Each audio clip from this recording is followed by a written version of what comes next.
Hello friends, welcome back to my channel. मैं ज्योति आपका इस यूट्यूब वीडियो में स्वागत करती हूँ। हमारे जीवन में रेखा का बहुत महत्व है। अब चाहे वो बॉलीवुड की अभिनेत्री रेखा जी हों, चाहे वो दिल्ली की जो सीएम हैं, ठीक है, चीफ मिनिस्टर हैं, वो हों श्रीमती रेखा गुप्ता जी हों, या फिर गणित विषय में रेखा हों, है ना। जो गणित विषय में रेखाएं होती हैं, यानी वो अलग अलग कोणों पर जब मिलती हैं तो विभिन्न प्रकार के कोण बनाती हैं, तो उनका भी एक विशेष महत्व है। तो सभी रेखाएं अपनी अपनी जगह पर विशेष महत्व रखती हैं। हमारी हिंदी भाषा में, हिंदी वर्णमाला में, या हिंदी की जो भाषा है हमारी, उसमें भी रेखा का बहुत महत्व है। ठीक है, तो आज उसी महत्व के ऊपर चर्चा करेंगे।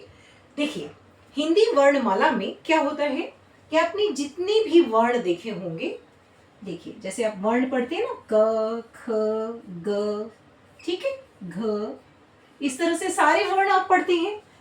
तो इन सभी वर्णों पर जो ये ऊपर रेखाएं लगती हैं, ठीक है, ये जो ऊपर रेखा लगी है, ये क्या कहलाती है? शिरोरेखा कहलाती है। शिरोरेखा कहलाती है। ठीक, ये कौन सी रेखा है? शिरोरेखा है। अब जितने भी वर्ण हैं सभी पे शिरोरेखा लगती है, पर कुछ वर्ण हमारे ऐसे हैं, वर्णमाला में कुछ वर्ण ऐसे हैं जिनके ऊपर यह रेखा सिर्फ आधी लगती है या आंशिक रूप से लगती है। तो अब वो कौन से वर्ण हैं? तो वर्ण देखते हैं, वो वर्ण कौन से हो सकते हैं। देखिए, एक वर्ण होता है हमारा ध, ठीक है, एक होता है थ, ठीक, एक होता है थ, एक और होता है श्र, एक होता है श। ठीक है, तो ये जितने भी आप देख रहे हैं, ये क्या है? इनके ऊपर जो शिरोरेखा लगती है वो आंशिक रूप से लगती है, यानी ये पूरा कवर नहीं होता। जो गोल वाला हिस्सा है इसका, इसको पूरा नहीं ढका जाता। ठीक है, तो अब हम देख लेते हैं ये शब्दों में आते हैं, किस तरह से आएंगे। मान लीजिए एक शब्द है अधर्म, तो जब मैं अधर्म पे लाइन बनाऊंगी तो किस तरह से बनाऊंगी? अ और ध के ये जो गोला है यहीं तक बनाऊंगी, इसके बाद जो लाइन आएगी उसके साइड से बनाएंगे। ठीक है, यानी आंशिक रूप से इसके ऊपर शिरोरेखा लगाई जाती है। वहीं अगर थ की बात करूं मैं, तो और क्या हो सकते हैं? जैसे मान लीजिए स्थान हो सकता है एक, है ना, बहुत सारे हो सकते हैं। तो हम स्थान, हमें ऐसे कभी नहीं लगाना है, स्थान पूरा नहीं लगाना है। ठीक है, हमें हमेशा इस तरह से लगाना है, यही सही लिखने का तरीका है। ठीक है, अब दूसरा और शब्द देख लेते हैं। एक होता है परिश्रम।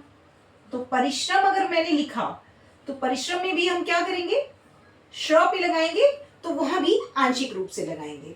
इसी तरह मान लीजिए श से लिखा मैंने, एक शब्द ले लेते हैं, मान लीजिए बेशर्म लिख लेते हैं, तो हम यहाँ पे भी क्या करेंगे? आंशिक रूप से इसके ऊपर शिरोरेखा लगाएंगे।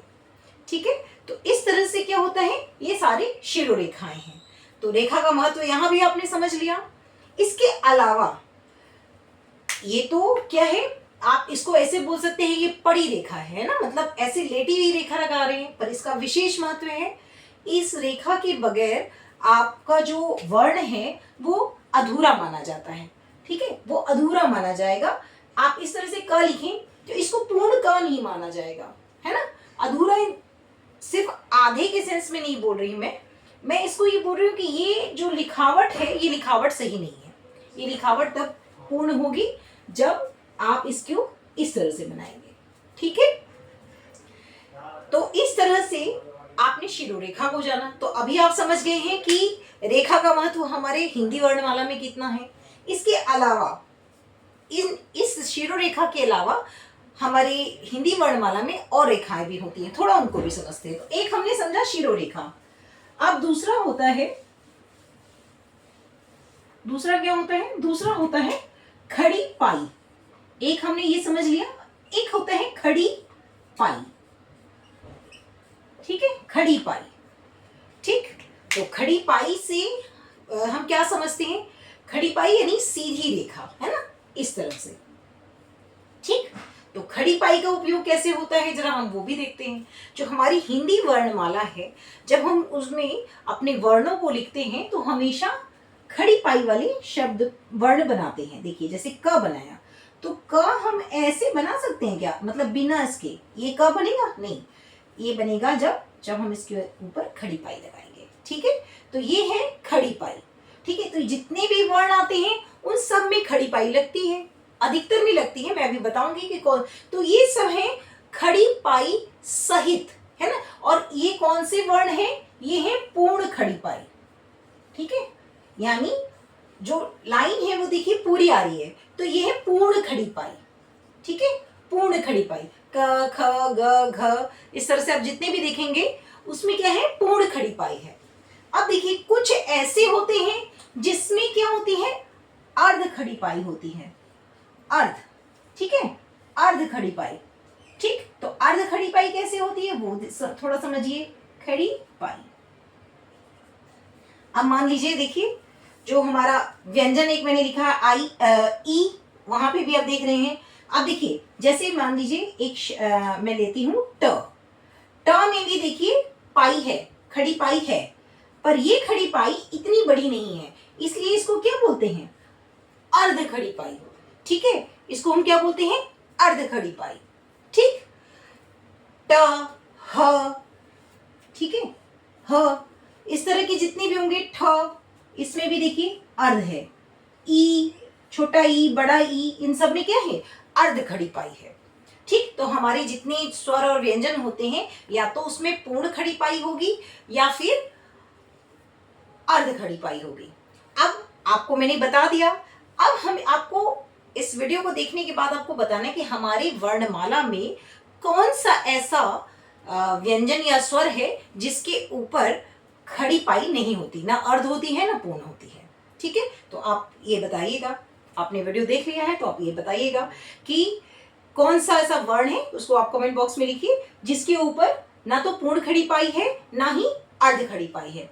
साथ साथ एक चीज और मैं आपको बताऊंगी, ये देखिए ये खड़ी पाई की ये एक महत्ता है कि अगर ये ना हो तो आपका जो वर्ण है वो लिखा नहीं जा सकता।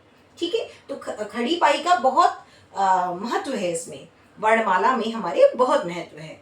इसके साथ साथ वाक्य को पूरा जब हमारी हिंदी वाक्य हम बनाते हैं, हिंदी वाक्य की संरचना की जाती है, तो हिंदी वाक्य जब पूर्ण हो जाएगा, है ना, तो हम वहां पूर्ण विराम भी कैसे लगाते हैं, इस खड़ी पाई के द्वारा। ठीक है, अगर आपने पूर्ण विराम लगाना है और खड़ी पाई नहीं लगाई है तो हिंदी की जो व्याकरणिक दृष्टि से वो वाक्य गलत माना जाएगा, उसमें त्रुटि है ना, उसमें त्रुटि मानी जाएगी। देखिए जैसे एक है, वह विद्यालय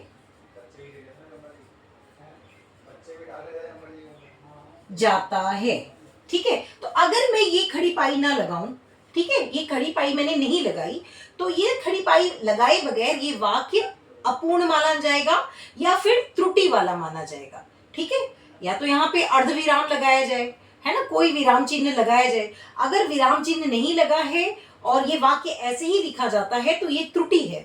ठीक है, तो इसके लिए हम क्या करेंगे, पूर्ण विराम लगाने के लिए भी हम खड़ी पाई का प्रयोग करते हैं। ठीक है, तो इस तरह से क्या है, खड़ी पाई यानी कि वो भी एक रेखा से बना है ना, तो खड़ी पाई भी एक रेखा का ही हिस्सा है, बस एक लेटी हुई है और एक खड़ी है। ठीक है, तो हमारे वर्णमाला में आपने जाना कि शिरोरेखा का महत्व किस तरह से है, खड़ी पाई पूर्ण खड़ी पाई होती है और अर्ध खड़ी पाई होती है। अच्छा, कभी कभी ना जो साक्षात्कार के लिए जा रहे हैं, शिक्षक की जो परीक्षा दे रहे हैं या फिर किसी भी परीक्षा को दे रहे हैं, किसी नौकरी के लिए, तो उसमें कई बार पूछ लिया जाता है कि मध्य खड़ी पाई क्या होता है। तो मध्य खड़ी पाई यही होता है जो बीच में होता है ना, बीच में जो लगाते हैं हम, वो मध्य खड़ी पाई है। जैसे क में हम लगाते हैं तो क में क्या करते हैं, ये खड़ी पाई बीच में आ रही है, इन दोनों के बीच में है, तो इसको मध्य खड़ी पाई भी बोलते हैं। ठीक है, कई बार पूछ लिया जाता है, इसलिए मैंने इसको आपको बताया। और अगर आपको पूछ लिया जाए कि अंत में खड़ी पाई का प्रयोग कैसे होता है, तो वाक्य के अंत में तो मैंने बता दिया पूर्ण विराम की तरह होता है। बट अगर किसी वर्ण में पूछा जाए तो वर्ण में देखिए, जैसे हम स लिखेंगे या ग लिखेंगे तो खड़ी पाई का प्रयोग कहाँ हो रहा है, अंत में हो रहा है। या घ भी लिखें तो घ में भी देखिए अंत में हो रहा है ना, यानी कि ये वर्ण बनाया तो वर्ण के अंत में हुआ, तो अंत में खड़ी पाई का प्रयोग हो रहा है। परीक्षा में इस तरह के जो साक्षात्कार के समय इस तरह के प्रश्न आपसे पूछे जा सकते हैं, तो आप इन चीजों को ध्यान रखेंगे। ठीक है, तो अब मैंने आपको बता दिया कि किस तरह से रेखा का हमारे जीवन में बहुत बहुत महत्व है। ठीक है, चाहे वो मनोरंजन की दृष्टि से हो या फिर विषय की दृष्टि से हो, दोनों दृष्टियों से रेखा का हमारे जीवन में बहुत महत्व है। मिलेंगे अगले वीडियो में कुछ नई जानकारी के साथ, तब तक के लिए धन्यवाद, बाय बाय।